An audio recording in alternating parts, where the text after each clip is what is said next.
This episode of The History Guy is brought to you by Home Chef.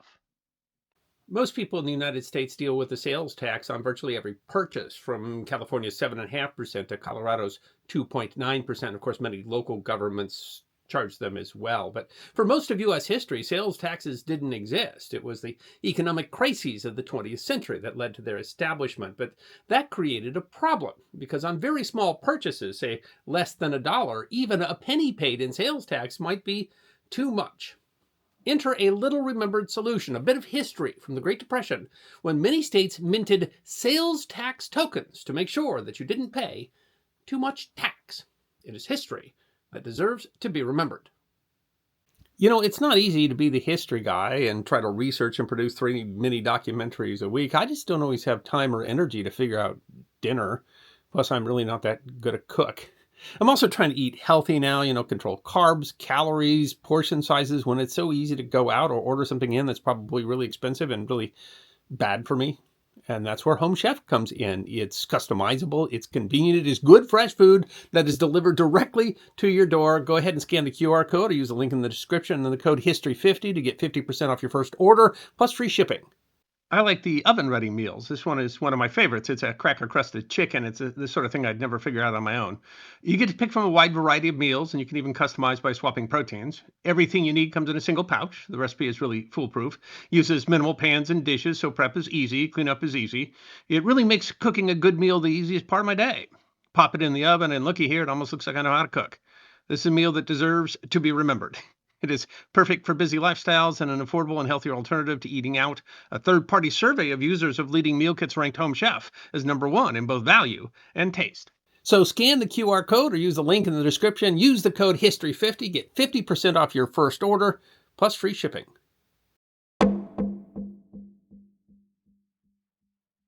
The concept of a sales tax far predates the United States and goes back to some of the earliest human civilizations. Ancient Egyptian pharaohs taxed cooking oil 4,000 years ago. Of course, it was only a coincidence that the pharaoh himself held a monopoly on cooking oil production. Many polities tax specific goods to fund administration. Ancient Rome was likely the first to administer a proper sales tax when Julius Caesar introduced a 1% sales tax that applied across the empire. Augustus raised the rate to 4%. Medieval Spain collected general sales tax for centuries, with rates as high as 15%.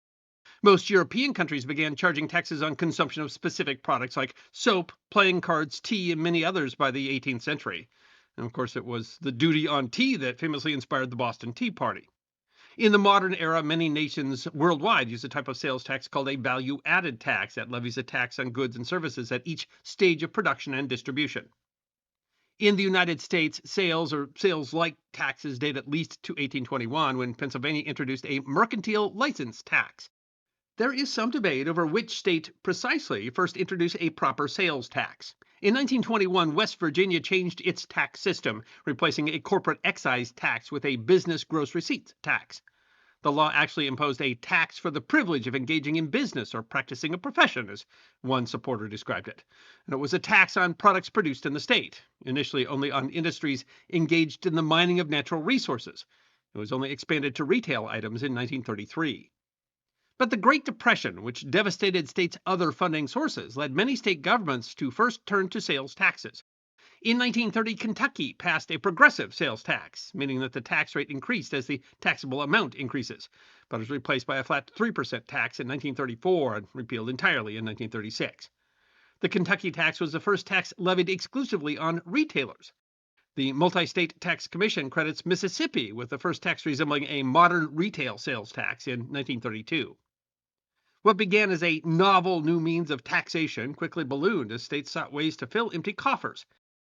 In 1934, a report from Illinois claimed that sales tax has expanded so remarkably during the past calendar year that 63.5% of the population of the United States now resides in sales taxing states. By the counting of the report, 26 states then imposed general sales taxes, 15 of which had enacted those laws in 1933. Ohio would soon join them. This was the first time that most Americans had to deal with a sales tax, and soon issues appeared. The most pressing of which was how to deal with very small purchases under $1, when sales taxes would account for less than a penny. After a 3% sales tax was passed in Illinois, towns in Illinois began to grapple with how to collect taxes on small purchases. Between April 1st and May 10th, 1933, Kewanee, Illinois became the first city to produce sales tax tokens. Small coins, or in other cases, scrip that was usually valued in mills, 1/10 of a penny. The Kewanee coins were 16 millimeter in diameter and made of copper. These coins proliferated throughout the parts of Illinois, distributed by groups like the Mattoon Chamber of Commerce in towns like Mattoon, Moline, and Rock Island. In Sterling, Illinois, tokens valued at a quarter of a cent were issued, and 100,000 of them were distributed by April 7th. A number of other towns chose different methods, such as bracket systems, where small purchases paid a flat tax. In May, however, the Illinois State Supreme Court declared the tax illegal, and the tokens were quickly pulled from circulation. They appeared again when the state passed a 2% sales tax in July. The need for the tax tokens was pressing for both consumers and shops. In general, how the tax system worked was that the merchant had to pay sales tax based on the total sales each day, and it was the merchant's job to collect that tax from a consumer and pass it on to the state.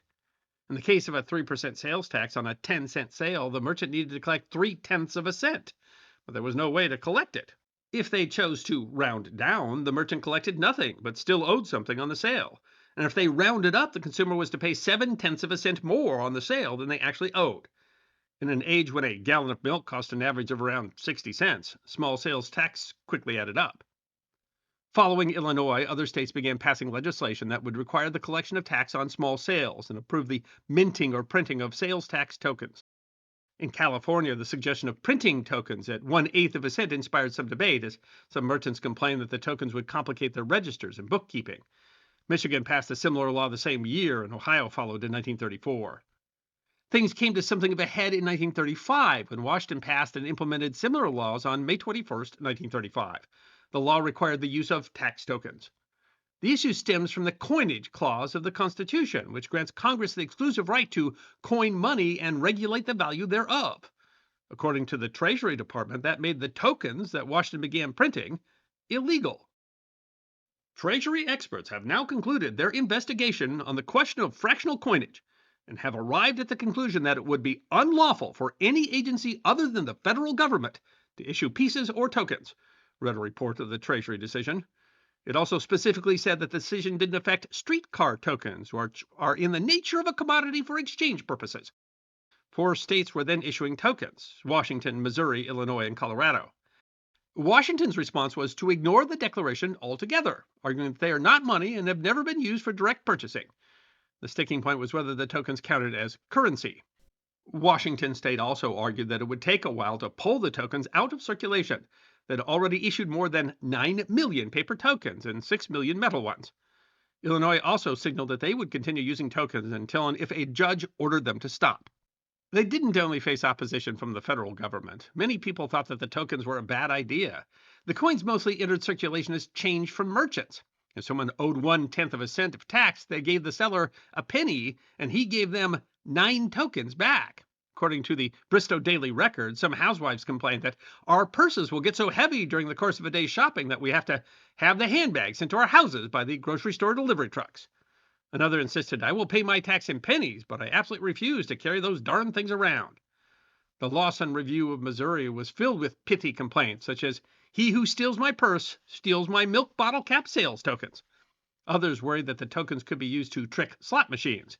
In Illinois, the tokens were easily confused as dimes. Merchants in Charleston, Missouri spurned the tokens, saying that they refused to become tax collectors for the state. In Illinois, the Decatur Daily Review suggested the tokens, along with the sales tax, threatened the governor's re-election. Reports even appeared about the zinc sales tokens causing zinc poisoning in cashiers.